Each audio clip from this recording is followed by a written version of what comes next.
করছি। তো সেখানে কি কি কাজ হবে সেগুলো তোমাদের একটু দেখাবো আজকে। বহু ডিজাইন দিয়েছে আমাদের, ডিজাইন বলতে এগুলো প্রিন্ট আউট আমরাই করি। তো এই হচ্ছে, এটা হচ্ছে একটা রুম ডিজাইন হবে, ইন্টেরিয়ার হবে।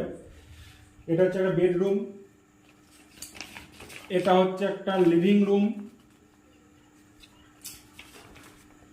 আর এটা হচ্ছে একটা ওয়াশরুম। তারপরে আরো আছে, এটা হচ্ছে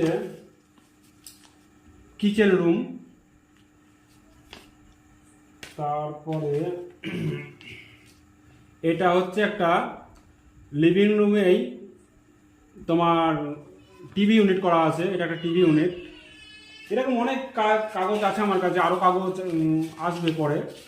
তো যাই হোক, সেগুলো তোমাদের সবাইকে দেখাবো ভিডিও করে। তা এই কাগজপত্রগুলো একটু বুঝে নেওয়ার চেষ্টা